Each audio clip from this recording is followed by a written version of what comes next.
Yep. Hey, welcome back to another exciting episode of YOMO, a year of magical learning. Today we're on episode 61. And I think this is one of your area of expertise, right, Chris? Yeah. It's my personal, well, all of this whole thing is personal, but this is like This is something you very, can very, relate very, to yeah. more than Yeah, me. exactly. This is a very personal topic because this is my childhood hero. It's Andre Agassi's autobiography. It's called Open. And, I highly recommend it actually, whether you're a tennis fan or not. This book was, I couldn't put it down. I honestly, this is a pretty long book. And I think I did it in like 2 days or something. It was, yeah, I don't know. I was just wrapped up in it. Like he lived a really unique life from childhood. Obviously, I'm biased because this is literally my childhood hero growing up. I idolized Andre Agassi. I think the audience probably need to know a little bit background about yourself in terms Yeah. of how competitive you are as a tennis player. I mean, you play tennis and you're not, amateur out there. Yeah, no, I'm certainly an amateur, but But certainly not. compare scale from, whatever the tennis Right. ranking was. Like you're talking about from 0 to 6 or something like that. Long story short, I've been playing tennis my whole entire life. It's been a lifelong passion of mine. I started when I was like 5 years old and played through high That's school. a lot. And I think Uh, that puts into perspective why this book it relates to you more than right. the most. And not only that, when I was a kid, I used to play all summer long, well, all year long, really. But in the summer times, it was 5 hours a day kind of thing out in the hot summer sun. This was at the time I'm of the age group when guys like Pete Sampras and Andre Agassi and Patrick Rafter and kind of people. That was my generation of tennis players, like the McEnroes and the Connors and the Bjorn Borks and people like that. That was like my parents' generation. And like Mm-hmm. my generation of tennis players was Andre Agassi and Pete Sampras. That was the pinnacle of tennis, and that was the sport that I loved to play. And this guy, like, you couldn't get two different people than Andre and Pete. Pete was like this machine. He seemed like he was emotionless. He seemed like he was just laser locked in at all times, put his hard hat on and went to work, never showed any emotion. And on the other side of the net, you had Andre, who was the rebel, the wild child, breaking all the rules, wearing all the Mm-hmm. bright colors. And, I don't know, for some weird reason, that's way more my personality in general. And I just naturally gravitated to Andre Agassi. He didn't do the same thing that everybody else did. He didn't even play the same way that everybody else did. He had his own unique game and, He yearns kind of, for freedom. I mean, in my mind, this guy is looking to be individualized versus conforming to an expectations of the masses. yeah, no, that was the impression I always got of him as well, growing up. And even he used to do those camera, the rebel camera photo shoots or whatever, where he was like, be a rebel or whatever. I mean, it was, Right. anyway, without a doubt, like this is a personal book for myself. And I couldn't wait to read this one on this journey. So, but what I actually learned was a ton about Andre that I had no idea about. And I thought it was going to be this I thought he was going to be like just one of those guys, like a Michael Jordan, like just maniacally focused, like this is all like Kobe, like this is all that I think about, and Mm-hmm. competition.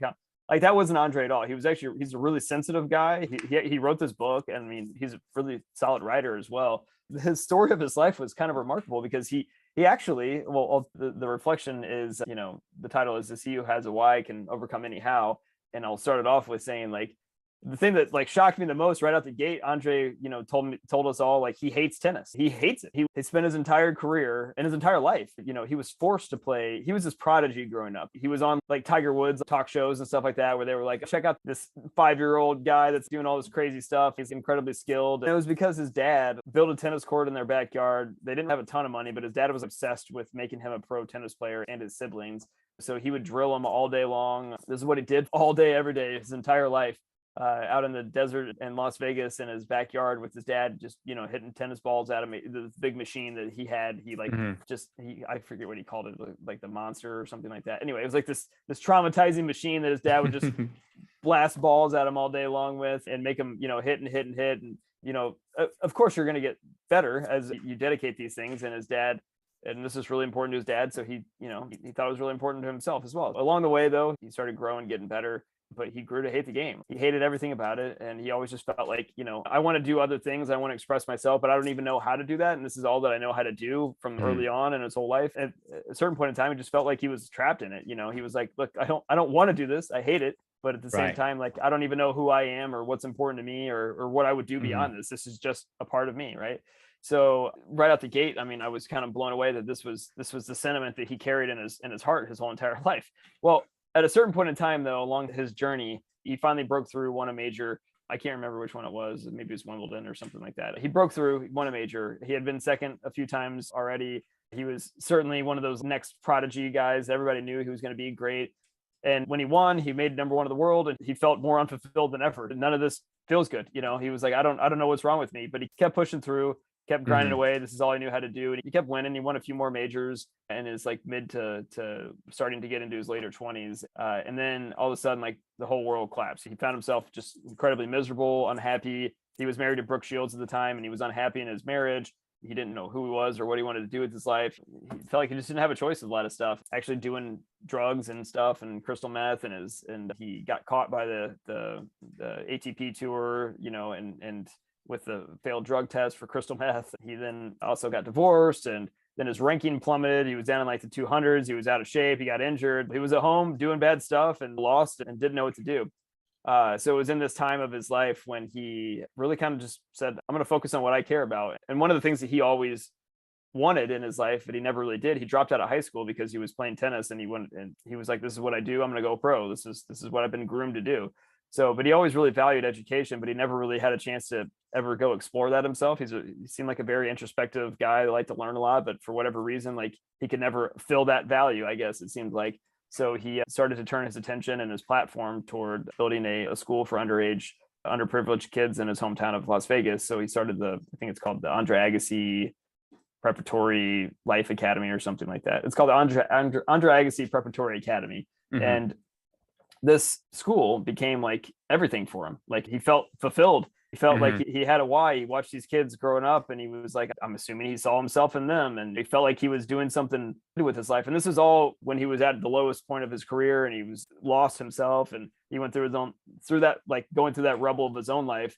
He discovered what was really important to him, things that he really valued about, things that he really cared about. And slowly but surely, he decided, you know what, like, this is what I really care about. And I know I can help them even more if I go do what I know how I can do, which is go be the best tennis player that I can be, and use that platform and use that exposure to grow the mission of the school and things that he really found a lot of purpose and value in. And that's what he did. He had this huge career resurgence. When tennis players fall off the map, it's hard to get back. Andre was down and out. Everybody thought his career was over. All of a sudden, he had this rebirth in his late 20s, all the way through his mid 30s, where he was still winning majors. I think he ended up winning more majors in the back half of his career than he did in the front half of it. He ended up going on to fulfill all the high standards and expectations that people had of him, his whole entire life. But the key change was doing it for something. He had a why now to go do these things. He had a purpose that drove him, and it changed his whole life. Like, he then found his wife. It's like the compound effect in the other direction, right? Once he found something that he really cared about, that he could apply himself toward in meaningful work, he then used that same kind of purpose. You get that feeling inside of you. You're like, I'm on a mission. That compound effect started to radically change his whole entire life. And he met Steffi Graf. He ended up getting married to her. They had multiple children. He had a resurgent career, and now he's doing all the great stuff that he's doing with his life now. So I felt, as I was listening to the story, a lot of kinship with Andre's story, because it reminded me of my own life a lot, I mean, to be fair, like, I don't love sales, it's not like I wake up and eat, sleep, and breathe sales. I've done it because this is what I've always done, and I'm good at it, and I can make a living for my family, but I've never found that passion and that purpose and that mission in my life. Amelia woke me up through the rubble of my own life. After that, we discovered what is really important, and I feel like we're on a runaway train at this point in time. I know exactly what I want to do. I don't know where I'm going, but I know how I'm going to get there. Right. That's the story of Andre Agassi and how I feel like it related to it in my own life. But yeah, so the question is, what's your why? What's that thing that you've discovered that you just think about all day long and it drives you forward, and what you want to, your meaningful work? What's your purpose? So yeah, love to get your thoughts. So for me, I think going through these, it reminds me of a thought. You know how there's a lot of people who teach you how to sell something? They say, hey, why would a person buy a drill? Yeah, I mean, because they need to drill something. No, right? They want to make something. Right. Yeah. But that's not why they buy it. That's not what the value of, if you sell a drill for like $40, right? Why are they spending $40 to buy a drill? Is it because they want a hole? No, it's because they want to see the pictures on the wall, the pictures of their kids on the wall. That's their why. And so I think it relates to, if you have a why, that means that anything you need to do to get the why, you would do it, and it's worth the effort.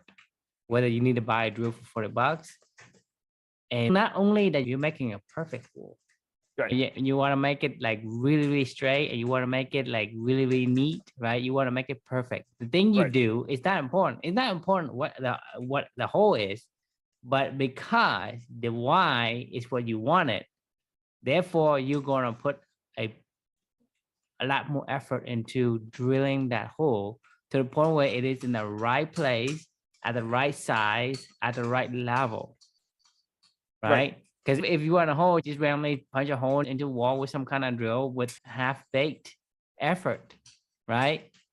But 100%. if you're asking for a hole for somebody to do something without a why, that's what you get. Yeah. I want to see my picture of my kids, my family.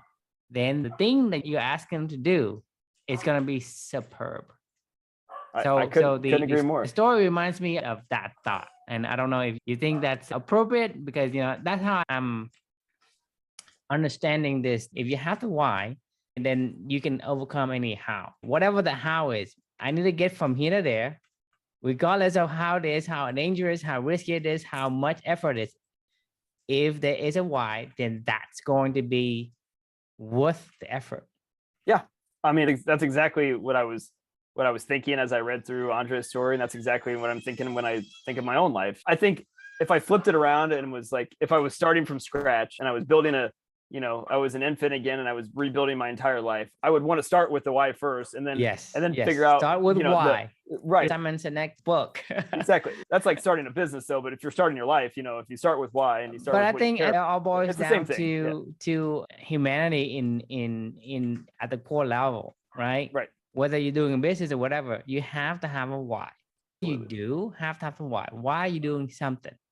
I was adding this up the other day and like I kind of was even blown away by this myself. I just finished my 176th reflection this morning, which obviously is 176 books plus, I still have like, I don't know, 20, it'll be like around 200-ish before I catch back up to where I started off. Anyway, we don't need to go through the math, but the point of the matter is what I was getting at is like over the past 2 years, I spent roughly 3 hours plus a day, at least when you look at how much I read, it's at least 2 hours a day on average. It takes me about an hour to write these reflections every single morning. You and I talk about these things for at least 30 minutes every single night. Plus we have extra time that we do other stuff that has to do with the club and mission and everything. So like add it all up, that's like somewhere between 3 to 3.5 hours a day of really hard work. I mean, this is like easy stuff, right? I don't even think about it. Like it's effortless. I try to do the absolute best that I can for my purpose and my why, right?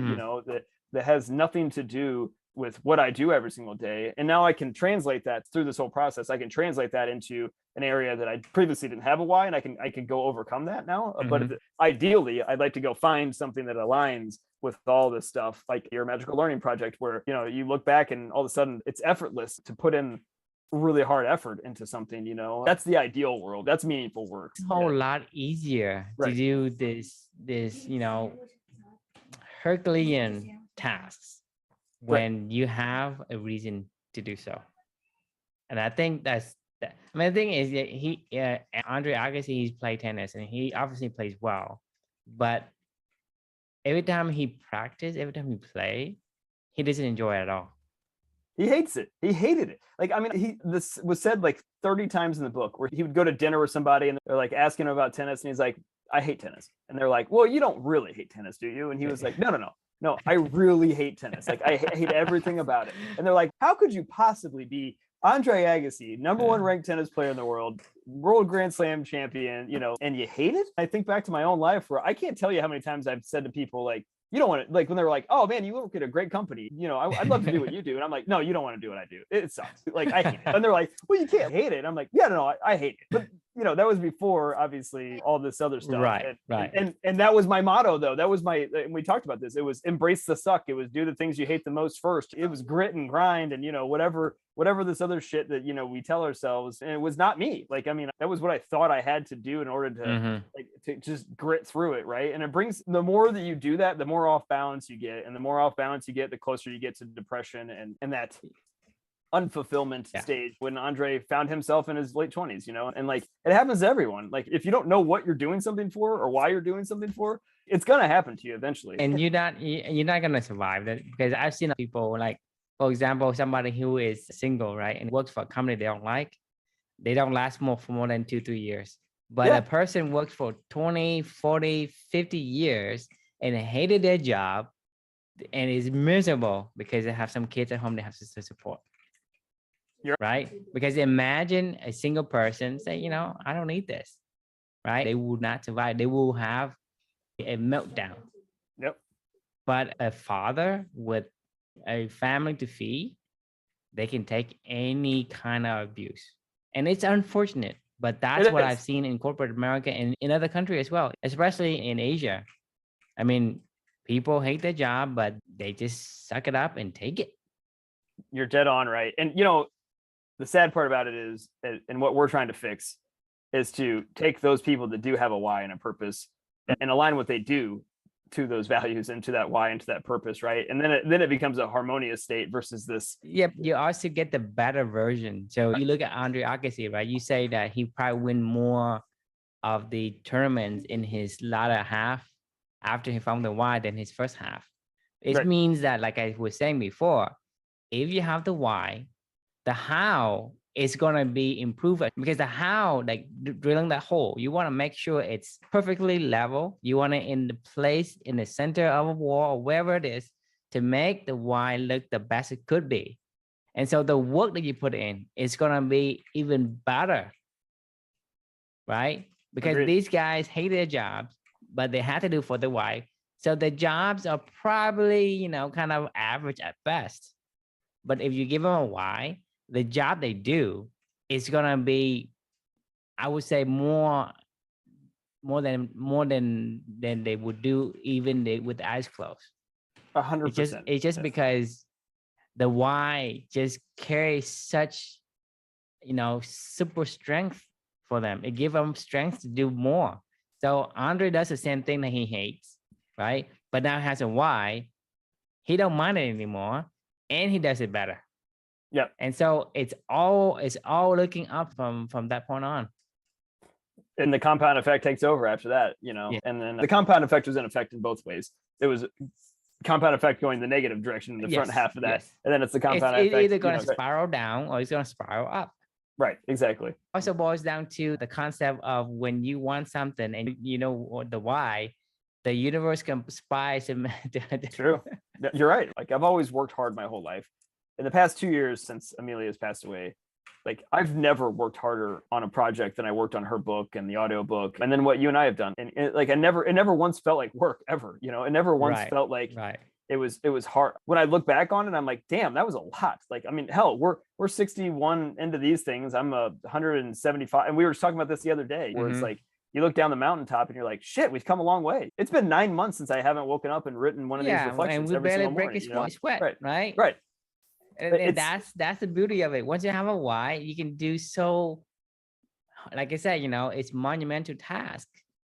And we barely say, well, I didn't strain at all. I didn't strain any muscle. I didn't strain any mental fatigue. It's harmonious. It was natural. It was going with right. It's so aligned that you don't feel any pressure, any resistance.